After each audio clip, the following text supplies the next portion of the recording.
Hi, English students. Nouns are the building blocks of every sentence. There are common nouns, proper nouns, countable nouns, non-countable nouns, collective nouns, and abstract nouns. And today we will learn all of them. So let's get started. What is a noun? A noun is a word or the name of a person, place, thing, or ideas or emotions. Some examples of nouns are teacher, doctor, Maria, park, city, Paris, New York, book, laptop, tablet, freedom, happiness, love. Now let's do a quick exercise before we move on. Which word is a noun? In the sentence, the dog ran fast. Your options are dog, ran, and fast. Which is a noun? It's the dog, right? Because it's the name of a thing, or in this case, an animal, right? It's not a person, but it's an animal, right? And it's a noun, the dog. Very good. So let's study the first two types of nouns. There are common nouns and proper nouns. What are common nouns? There are general names of a place or a thing, like a city or a cat, an apple, a banana, a school, college, or university. Proper nouns, on the other hand, are names of people or a place, like Paris, Rover, Lincoln High School, that's the name of a place. Okay? New York University, MIT, or Harvard University. These are all proper nouns. Now notice something interesting. All of these nouns begin with a capital letter. Do you know why? Because they are proper nouns, such as Queen's College, okay, or Shanghai University, Beijing. These are all names of a place. A person's name, for example, Obama, right? Or Gandhi with a capital G. The boy went to school, okay? Do you see two nouns in that sentence? The boy and school, they are proper nouns. They're common nouns. And proper nouns are John went to Lincoln High School. So John is the name of a person, and Lincoln High School is the name of a school. So notice the L and the H and the S in uppercase. They're all capital letters, right?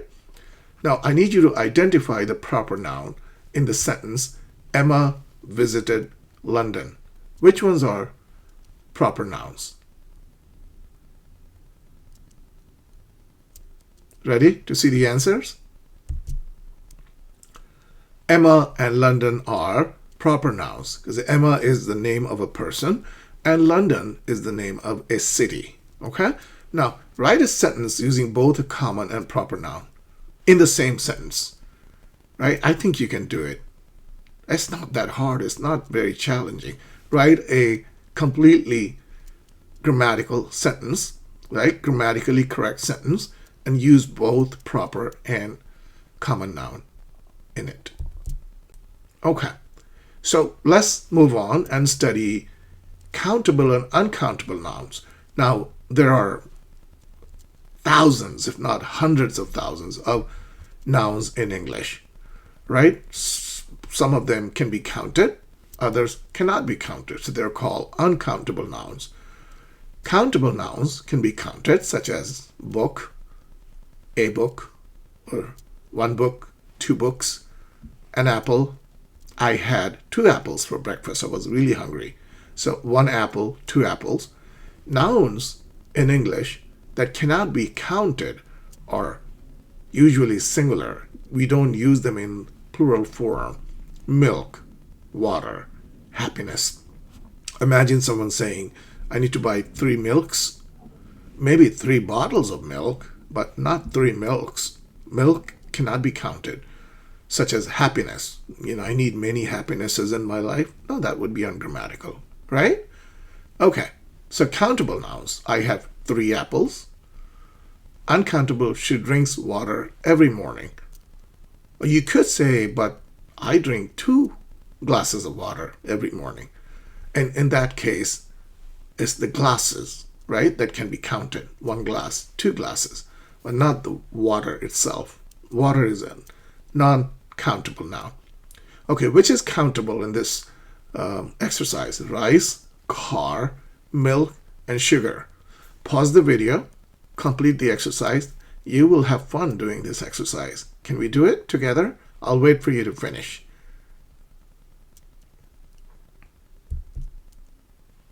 Okay, car can be counted, right? You can say, I have 2 cars. My sister, she loves cars. She has 3 cars. Milk and sugar cannot be counted. Rice cannot be counted. You could say 2 bowls of rice. I was very hungry today. I ate 2 big bowls of rice, but not 2 rices, right? Okay, make a sentence using 1 countable and 1 uncountable noun. I would really like you to write these sentences in the comments so I can read and respond to you. Okay? Now, let's study a 5th type of noun, which is collective. So English has collective nouns that represent a group of people or animals or things. Team, right? We have a team. I'll take this one for the team. So a team represents people, maybe 4, maybe 5, who knows, maybe 10. Family, flock, audience, there could be hundreds of people or maybe more than 1,000 people in an audience. A committee that consists of members, many people form a committee. Identify the collective noun in the sentence, the flock of birds flew south. Which one is a collective noun? Flock, birds, or south? You can do this. I believe in you. I think it's an easy exercise. You will do it easily. Pause the video, complete the exercise. Okay, do you want to see the answer? Are you ready for the answer? You are. Okay, so it's the word flock. A flock of birds. So there may be 15 birds in that flock, maybe 25. So it's a collective noun. Now, a mini challenge I have for you is to create a sentence using a collective noun of animals, like birds. Can you think of a collective noun, a group of animals? What do we call it? Try to write a sentence, okay? And let's study the last type of nouns in English. They are abstract nouns. Now, what are abstract nouns, you ask? Abstract nouns represent ideas, qualities, or states that cannot be seen or touched. Okay, something like love. Can you touch love? You can feel love. I love you. People say, I love you too, right? Oh, she fell in love with Krishna, okay? Or Krishna fell in love with Jenny. Okay, so they fell in love. But love is, how do you define it, right? It's an abstract noun. It can be felt, but cannot be seen. You cannot see love. You can't touch love. Freedom, happiness, courage, and honesty are some other abstract nouns in English. All right, here is a short exercise for you. Which word is an abstract noun? Love, chair, garden, and dog. Which one is an abstract noun? Okay, pause the video, read the 4 words, love, chair, garden, dog, and give me the correct answer. Okay, ready? Do you want to see the answer? Okay, love is an abstract noun. I kind of give it away because I said, I love you, and you say, I love you too. But how do we know? We feel it in our hearts, right? We can't touch it. So I need you to write a sentence with 2 abstract nouns. Write 2 sentences in the comments. Use those abstract nouns. And if you still have any questions, you be confused, you can always ask me and I'll get back to you. All right? Okay, we're almost at the end of the lesson. Let's do a mixed practice. These are all types. The family went to the park. Family is a collective noun. Paris is the name of a beautiful city in France. It's a proper noun. I drink water every day. Can you count water? No. So it's an uncountable noun. The book is on the table. We can count books. 1 book, 2 books, 3 books. It's a countable noun. Courage is important in life.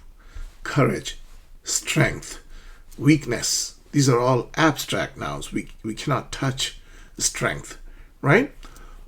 A mini challenge for you is to write a sentence that contains a proper noun, a countable noun, and an abstract noun. And if you really want to take it to the next level, if you really want to challenge yourself, maybe include an uncountable noun and a common noun too.